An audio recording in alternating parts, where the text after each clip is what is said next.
En Nouvelle-Zélande, dans la région de Rotorua, il y a des volcans, des lacs d'eau turquoise, mais dont la température peut monter à 80 degrés.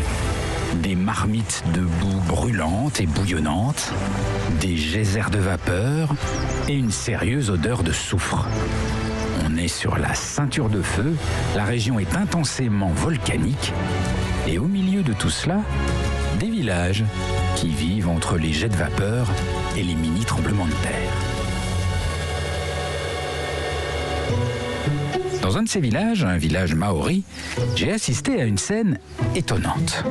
C'était bientôt l'heure du déjeuner, le village était comme embrumé par la vapeur s'élevant des mares d'eau brûlante des environs.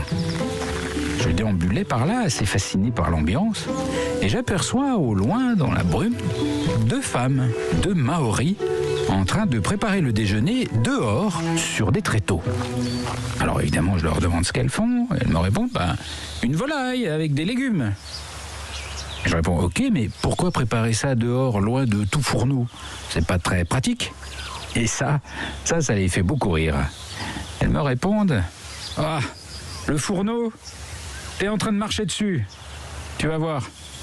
Et je les vois terminer d'assaisonner une volaille et des légumes placés dans une grande marmite.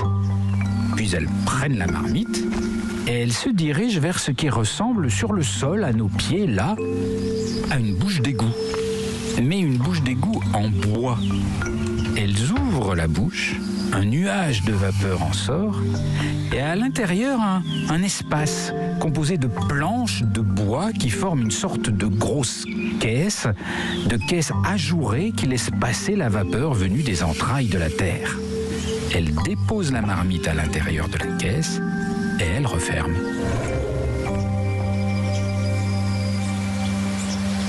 Et elles me disent, et voilà, c'est notre four. C'est le four collectif. Enfin, un des fours, il y en a pas mal dans le coin, tu sais. Et c'est donc ça. Ici, pas besoin de fourneau, c'est la terre tout entière qui sert d'appareil de cuisson. Et je m'étonne quand même. Je leur dis, mais c'est pas pratique pour régler la température du four. T'inquiète, on a l'habitude. On sait que pour le poulet, il faut 3-4 heures de cuisson. C'est de l'authentique cuisson vapeur, mais c'est pas bien rapide. Et elle rajoute, et puis si t'es pressé, il y a une autre méthode. Et là, elle me tend un sac, une ficelle et un œuf. Vas-y, trouve comment faire cuire tout ça très vite. Et elles partent toutes les deux en rigolant.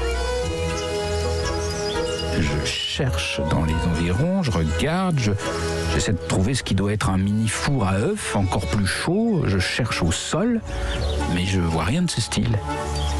Et au bout d'un moment, elle me crie de loin, regarde cette mare là-bas, regarde-la bien. Elle est belle, elle est bleu clair, tu vois? Eh ben, elle est chaude, 80 degrés. Et là, je comprends. Je dois y plonger mon œuf. Je m'approche prudemment. J'essaie de ne pas tomber à l'eau. C'est la façon la plus risquée d'aller se faire cuire un œuf. Mais après 2 minutes seulement, mon œuf est délicieux. Et celui-là, je ne suis pas prêt de l'oublier.